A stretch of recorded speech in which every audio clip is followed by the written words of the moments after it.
আসসালামু আলাইকুম। আমিত্তু ভালোবাসি তোকে পর্ব ৮, লেখনীতে সালমা চৌধুরী, ভয়েসে আমি মাম্পি চৌধুরী।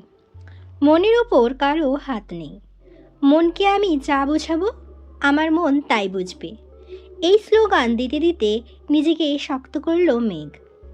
আজকে সে ফজরের আজানের সময় উঠেছে, রাতে অ্যালার্ম দিয়ে ঘুমিয়েছিল। দিন যত যাচ্ছে পরীক্ষা তত কাছে আসছে। যেভাবেই হোক চান্স পেতে হবে। প্রথম টার্গেট মেডিকেল, দ্বিতীয় ঢাকা বিশ্ববিদ্যালয়। এজন্য সবই পড়তে হচ্ছে তাকে। নামাজ পড়তে বসেছে মেঘ। 7টা থেকে 7:30 পর্যন্ত পড়াশোনা করছে। সকালে খালি পেটে বেশিক্ষণ থাকা কষ্টকর, তাছাড়া পড়াশোনা করলে আরও বেশি ক্ষুধা পায়। গতকাল সন্ধ্যায় খেয়েছিল, সারা রাত কিছু খায়নি। ক্ষুধায় চুঁচু করছে পেট। দৌড়ে নিচে গেল মেঘ। মেঘের দৌড় দেখে ভয় পেয়ে গেলেন হালিমা খান। উনিও রান্নাঘর থেকে ছুটলেন। হালিমা খান, কি হয়েছে তোর, এভাবে ছুটছিস কেন? মেঘ, আমার খুব ক্ষুধা পাইছে, আম্মু তাড়াতাড়ি খেতে দাও। হালিমা খান, তুই কখন উঠেছিস? মেঘ, ফজরের সময় উঠেছি, তারপর পড়াশোনা করেছি, তাড়াতাড়ি খেতে দাও আমায়। হালিমা খান যেন খুশিতে গদগদ হয়ে গেলেন। ওনার মেয়ে পড়াশোনায় মনোযোগ দিচ্ছেন, সাথে খাওয়া দাওয়াতেও। এ তো প্রতিটা মায়েরই প্রধান ইচ্ছে। উনি ছুটে গেলেন রান্নাঘরে। মেঘের পছন্দের সব খাবার হাজির করলেন মেয়ের সামনে। মেয়ে ক্ষুধার তাড়নায় ঝটপট খাবার শেষ করে নিজের রুমে চলে গেল। আজকে তার কোচিং প্রাইভেট কিছু নেই। সন্ধ্যায় শুধু সাহারি আর ভাইয়া পড়াতে আসবেন। সারাদিনের একটা রুটিন করে নিল মেঘ। টার্গেট সেট করে পড়াশোনা করলে পড়াশোনা তাড়াতাড়ি এগোয়। এদিকে 8টার পর বাড়ির সবাই খেতে বসেছে। আবির একেবারেই রেডি হয়ে নেমেছে। চেয়ার টেনে বসতে বসতে নজর পড়ে সামনের চেয়ারটা ফাঁকা। নিষ্পলক তাকিয়ে কয়েক সেকেন্ডে স্বাভাবিক হয়ে খাওয়া শুরু করে। ইকবাল খান জিজ্ঞেস করলেন, মেঘ কোথায়, ওঠেনি এখনো? হালিমা খান প্রফুল্ল মেজাজে উত্তর দিলেন, ও নাকি সেই ভোরবেলা উঠেছে, পড়তে পড়তে ক্ষুধা লাগছে, তাই কিছুক্ষণ আগেই খেয়ে গেল। আলী আহমেদ খান শীতল কণ্ঠে প্রশ্ন করলেন, সাহারিয়ার কি গতকাল এসেছিল? হালিমা খান পুনরায় উত্তর দিলেন, গতকাল আসেনি তো ভাইজান। মেঘ অনেকক্ষণ অপেক্ষা করেছে। আলী আহমেদ খান স্বাভাবিক কণ্ঠে বললেন, হয়তো কোনো সমস্যা, আজ আসবে নিশ্চয়ই। কেউ আর কোনো কথা বলল না, চুপচাপ খাওয়া দাওয়াতে ব্যস্ত সকলে। কিছুক্ষণ পর খাওয়া শেষ করে উঠে চলে গেলেন বাড়ির কর্তারা। বসে আছে নাকি 4 ভাই বোন। মিম আর আদি খুনসুটি করে খাওয়াতে ব্যস্ত। তানভীর হঠাৎ আবিরের দিকে তাকিয়ে বলল, ভাইয়া, তোমার কি কিছু হয়েছে? আবির নড়েচড়ে বসেছে, মুখ গোমরা করে উত্তর দিল, কিছু হয়নি তো। তানভীর আর কথা বাড়ায়নি, চুপচাপ নিজের খাওয়া শেষ করলো। এদিকে নিজের খাওয়া শেষ করে ফ্রেশ হয়ে আবিরও অফিসে চলে গেল। বাকিরাও নিজেদের কাজে ব্যস্ত হলো। সারাদিনের ব্যস্ততা শেষে সকলেই বাড়ি ফিরল না কেবল আবির। আগামী মাস থেকে আবিরের নতুন কোম্পানি শুরু হবে, সেই কাজেই ব্যস্ত সে। সারাদিন বাবার কোম্পানির কাজ সামলে সন্ধ্যার পর প্রায়ই এসে দেখতে হয় নিজের অফিসের কাজকর্ম। সাথে তার আরও 2জন বন্ধু আছে, একজন রাকিব আর একজন রাসেল। আবিরের পরেই তাদের পোস্ট। আবিরের অবর্তমানে তারাই সামলাবে কোম্পানি। কয়েক বছর যাবৎ আবিরের সাথে প্ল্যান করে রেখেছিল, এটারই পূর্ণতা পেতে চলেছে। এদিকে গতকালের ন্যায় আজও পড়ার রুমে অপেক্ষা করছে মেঘ, কিন্তু সাহারিয়ার ভাইয়া আসার কোনো খবর নেই। এই পৃথিবীতে কারোর জন্য অপেক্ষা করা হলো সবচেয়ে কষ্টের কাজ, এটা মেঘের অভিমত। তাই রাগে ফুঁসতে ফুঁসতে বড় আব্বুর কাছে দাঁড়ালো। আলী আহমেদ খান সোফায় বসে কফি খেতে খেতে টিভি দেখছিলেন। মেঘ জিজ্ঞাসা চোখে তাকালো বড় আব্বুর দিকে, তারপর আস্তে করে বললেন, ভাইয়া কি পড়াতে আসবেন না? আলী আহমেদ খানের মনোযোগ সরল টিভির দিক থেকে। এক পলক তাকালো মেঘের দিকে, তারপর পকেট থেকে ফোন বের করে ডায়াল করলেন সাহারিয়ার নাম্বারে। প্রথমবার রিসিভ হলো না, দ্বিতীয়বার রিসিভ হলো। আলী আহমেদ খান, তুমি আসছো না কেন, পড়াবে না? সাহারিয়ার শীতল কণ্ঠে উত্তর দিল, আঙ্কেল, আমার জন্য বাসাটা দূরে হয়ে যায়, সময় মেনটেন করাও একটু সমস্যা, তাই আমি আর আসতে পারবো না, সরি। আলী আহমেদ খান, তাহলে তুমি এই কথাটা প্রথম দিনই জানাতে পারতে। সাহারিয়ার গম্ভীর কণ্ঠে উত্তর দিল, একটু অসুস্থ ছিলাম আঙ্কেল, হাসপাতাল থেকে আজই ফিরেছি, আপনাকে সময় করে ফোন দিতাম আমি। আলী আহমেদ খান, কি হয়েছে তোমার? সাহারিয়ার, তেমন কিছু না, হালকা ব্যথা পেয়েছি। দোয়া করবেন আঙ্কেল, আল্লাহ হাফিজ। আলী আহমেদ খান, সাবধানে থেকো, আল্লাহ হাফিজ। আলী আহমেদ খান মেঘকে জানালেন পড়াবে না। মেঘ কি বলবে বুঝে উঠতে পারল না, ঠাঁই দাঁড়িয়ে রইল সোফার পাশে। তখনই সিঁড়ি থেকে নামছিল তানভীর। মেঘের কাছে দাঁড়িয়ে প্রশ্ন করলেন, এখানে দাঁড়িয়ে আছিস কেন? মেঘ মাথা নিচু করে হালকা অধর নেড়েচেড়ে বললে, সাহরিয়ার ভাইয়া পড়াবেন না আমায়। তানভীর, তাতে মন খারাপ করার কি আছে? মানুষের সমস্যা থাকতেই পারে। মেঘ চোখ তুলে তাকালো ভাইয়ের পানে।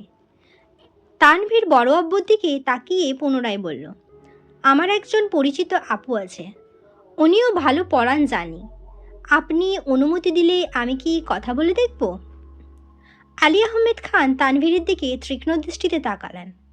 হয়তো মনে মনে ভাবলেন, যেই ছেলে জীবনে পড়াশোনায় করে না, সেই ছেলে আবার বোনের জন্য টিউটর খুঁজছে। মুখ ফুটে বললেন, দেখো, তোমার মতো গর্ধব হয় না জানো। তানভীর হাসি মুখে বলল, এবার 2 থেকে 1 দিন পড়ার পর মেঘের যদি মনে হয় পড়বে, তাহলে ফিক্সড করব। আলী আহমেদ খান এবার যেন স্বস্তি পেলেন, সহজভাবেই বললেন, ঠিক আছে, কালকেই আসতে বলো তাহলে। তানভীর আর কথা না বাড়িয়ে চুপচাপ বের হয়ে গেল বাসা থেকে। মেঘও নিজের মতো বই খাতা নিয়ে রুমে চলে গেল। আজ মঙ্গলবার। মেঘ রেডি হয়ে একেবারে নিচে নামলো। ক্লাসের টাইম 30 মিনিট এগিয়ে দিয়েছে, তাই তাড়াতাড়ি খেতে হবে। খাবার টেবিলে বসে তাড়াহুড়োয় খাবার খাচ্ছে মেঘ। সামনের চেয়ার ফাঁকা, এতেই যেন মেঘের স্বস্তি কাজ করছে। রবিবারের ধমক খাওয়ার পর থেকে মেঘ ইচ্ছে করেই আবির ভাইয়ের থেকে দূরে দূরে থাকতে চায়। এদিকে আবির 8টার দিকে না খেয়ে অফিসে চলে গেছেন। নিজের অফিসে কাজ শেষ করে তারপর বাবার অফিসে যাবে। মেঘও খাওয়া শেষ করে কোচিংয়ের উদ্দেশ্যে রওনা দিল। 2টায় মেঘ কোচিং থেকে এসে ফ্রেশ হয়ে খেতে বসেছে। 2 লুকমা মুখে তুললেই কারো পায়ে শব্দে ফিরে তাকায় মেঘ। আবির ভাই খাবারের টেবিলের দিকে আসছেন। মেঘের গলায় খাবার আটকে গেছে, গিলতে পারছে না মেয়েটা। কোনো রকমে পানি দিয়ে খাবারটা গিলল। এদিকে আবির বেসিন থেকে হাত ধুয়ে এসে মামনিকে বলল খাবার দিতে। বসল গিয়ে মেঘের বিপরীতে রাখা চেয়ারটাতে। মেঘের চিবুক নামলো গলায়, দৃষ্টি তার প্লেটের দিকে। মনে মনে আল্লাহ আল্লাহ করছে মেয়েটা। হাত পা কাঁপাকাঁপি শুরু হয়ে যাচ্ছে। 2 দিন পালিয়ে থেকেও লাভ হলো না। বারবার কানে বাজছে রবিবারের সেই কথাটা, এমন থাপ্পড় দিব যার দাগ 1 মাসেও যাবে না। কি চায় স্বেচ্ছায় মায়ের খেতে? কোনো রকমে খেয়ে সরে পড়লেই বাঁচে সে। খাওয়ার গতি বাড়ালো, নাকে মুখে খাবার ঢোকাচ্ছে মেঘ। আবির ক্ষিপ্ত দৃষ্টিতে তাকালো মেঘের দিকে। গম্ভীর গলায় কপাল কুঁচকে বলল, কি হয়েছে তোর? মেঘের নিঃশ্বাস আটকে আছে, গলা শুকিয়ে কাঠ। সারা শরীরের কম্পনের মাত্রা তীব্র হলো, এজন্য কথা বের হচ্ছে না মুখ দিয়ে। কিন্তু আজ তাকে বলতেই হবে। হিটলারের মুখোমুখি হতে হবে তাকে। নিজেকে নিজে সাহস দিল। মেঘের সরল স্বীকারোক্তি, কিছু হয়নি আমার। আবির কিছু বলতে গিয়েও গিলে ফেলল কথাটা। এর মধ্যে হালিমা খান আবিরের খাবার নিয়ে এসেছেন। আবির খাওয়ায় মনোযোগ দিলেন। হালিমা খান আবিরকে উদ্দেশ্য করে বললেন, সকালে কিছু খেয়েছিলি বাবা? আবির গুরুভার কণ্ঠে উত্তর দিল, খায়নি। হালিমা খান কিছুটা চিন্তিত কণ্ঠে বললেন, সকালে খেয়ে গেলেই পারতিস, একটু দেরি হলে না হয় হতো। আবির কোনো উত্তর দিল না। মেঘ মনে মনে ভাবছে, আমায় যে লোক হুমকি দেয় ঠিকমতো খেতে হবে, সে নিজে যখন না খেয়ে থাকে তখন তাকে কেন কেউ ধমক দেয় না? সব দোষ এই মেঘের, থাকবই না এই বাড়িতে। উঠতে চাই টেবিল থেকে, তৎক্ষণাৎ চোখ পড়ে আবির ভাইয়ের দিকে। আবির মাথা নিচু করে খাচ্ছে। এখন উঠতে গেলেই নিশ্চয়ই ধমক দিয়ে আবার বসাবেন। কে জানে আবার থাপ্পড়ি মারেন কিনা। এসব ভেবে মেঘ আবার বসে দ্রুত গতিতে খাওয়া শুরু করে। আবির ভাই রাগে এক প্রকার চিৎকার দিয়ে উঠলেন, একটা থাপ্পড় দেবো তোকে, এভাবে খাচ্ছিস কেন? মেঘ থমকে গেল। ধমক খেয়ে চোখ টলমলো করছে তার। মুখের ভাতগুলো কোনো রকমে গিলল। মনে মনে ভাবল, আমাকে থাপ্পড় দেওয়ার এত ইচ্ছে আপনার? আবিরে থাপ্পড়ের ভয়ে 2 দিন যাবৎ খাবার টেবিলে সবার সাথে খায় না মেয়েটা। কে জানতো এই দুপুরবেলা আবির ভাই অফিস থেকে বাসায় চলে আসবে।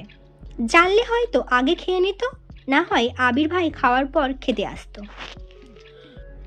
কেন এই মানুষটা তার সামনে আসে? কেনই বা এত রাগ দেখায়? ভেবে পায় না মেঘ। হঠাৎ মনে পড়ে যায় ঘুম থেকে উঠে বলা স্লোগানটা, মনের উপর কারো হাত নেই।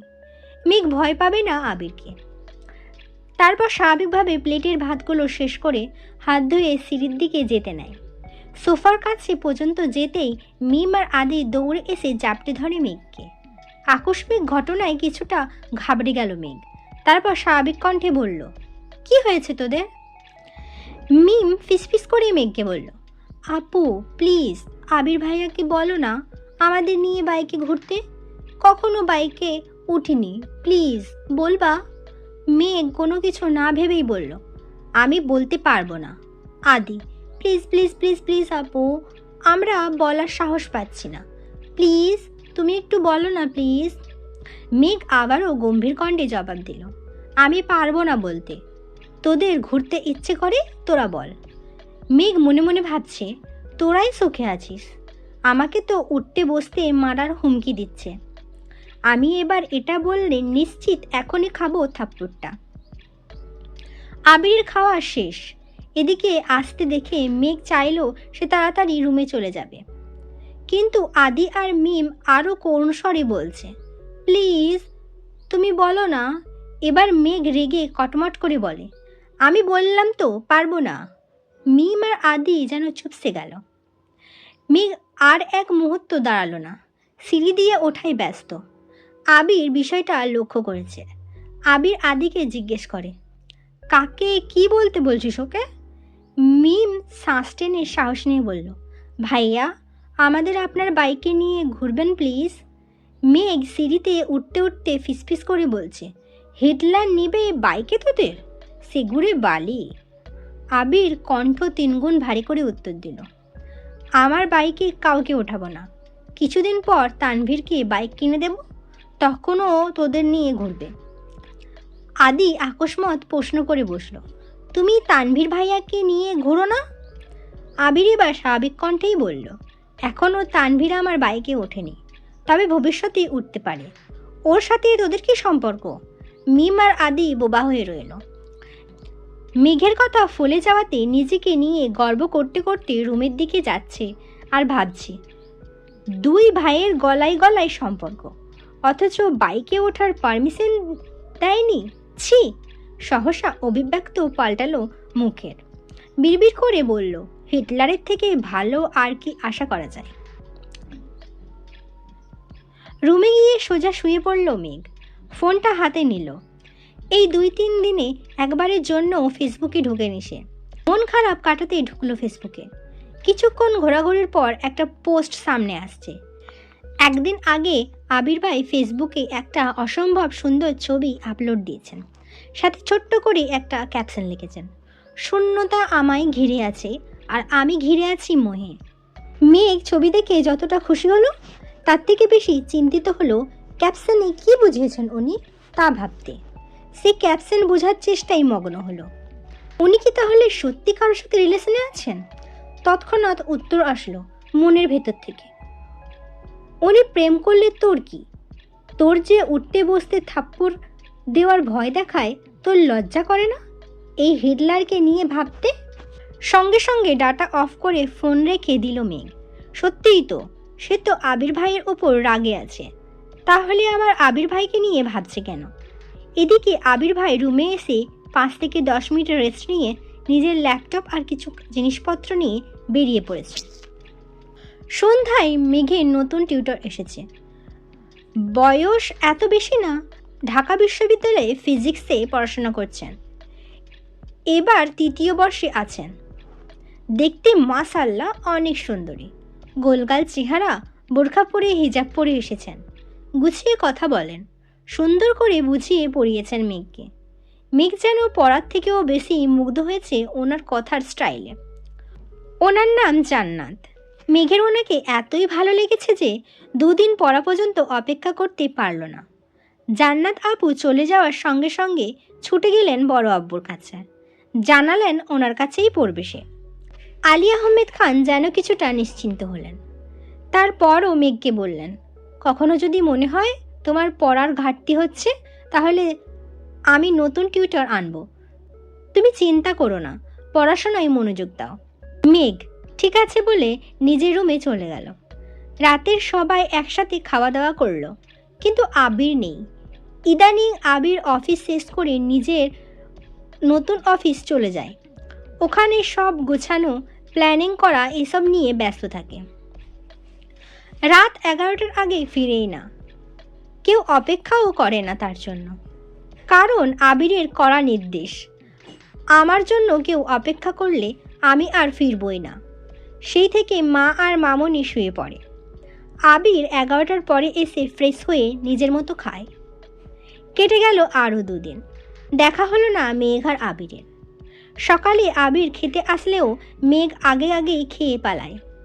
সে আবির ভাইয়ের মুখোমুখি হতে চায় না।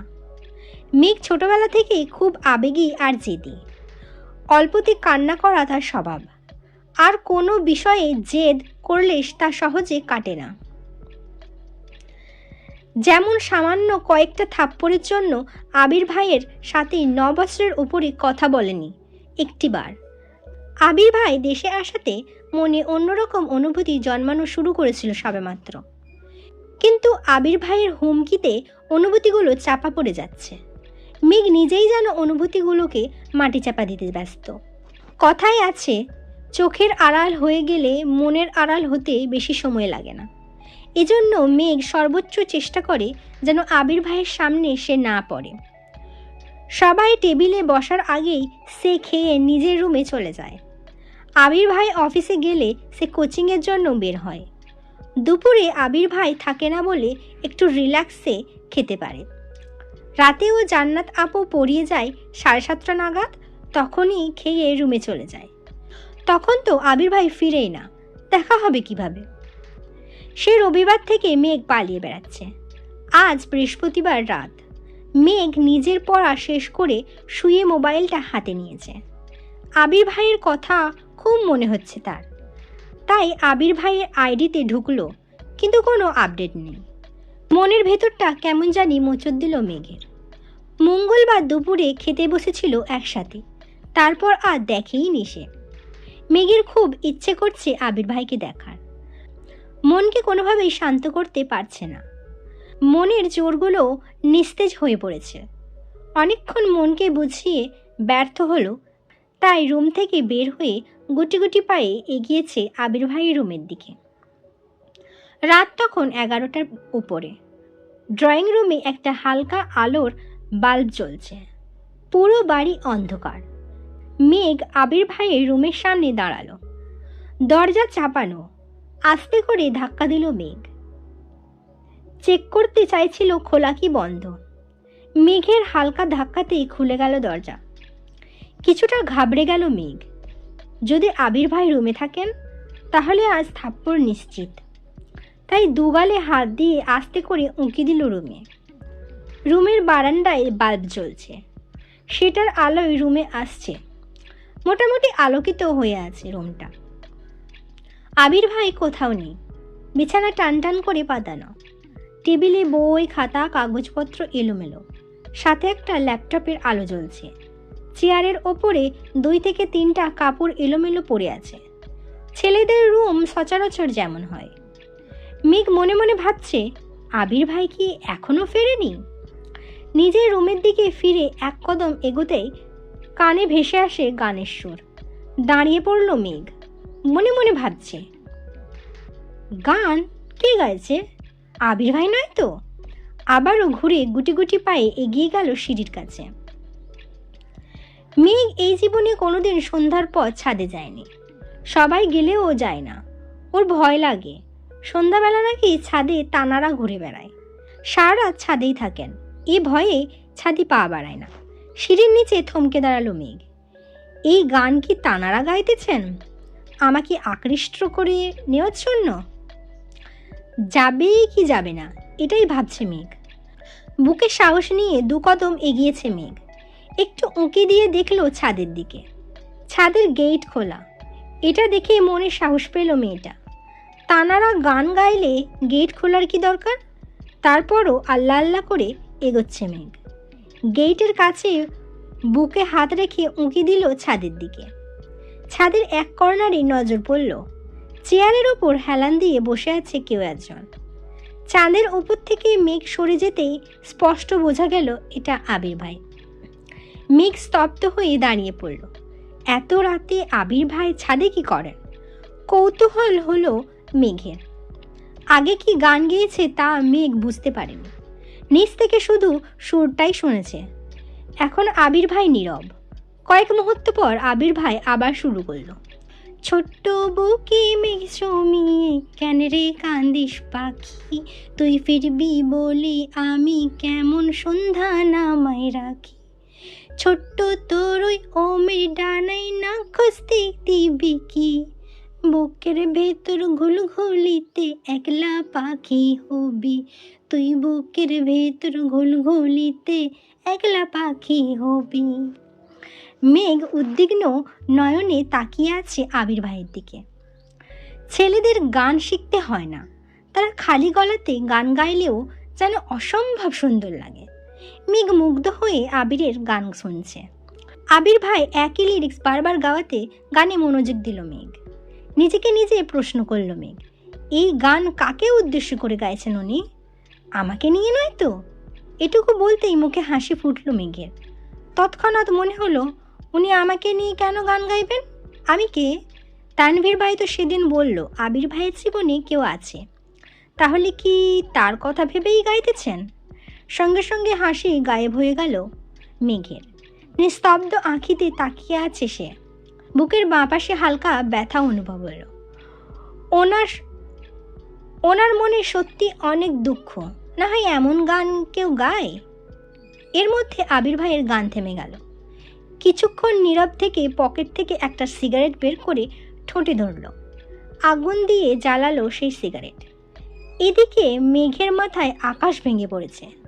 নিজের চোখে বিশ্বাস করতে কষ্ট হচ্ছে। আবির ভাই সিগারেট খান? দাঁড়িয়ে থাকার শক্তিটুকু পাচ্ছে না অষ্টাদশী।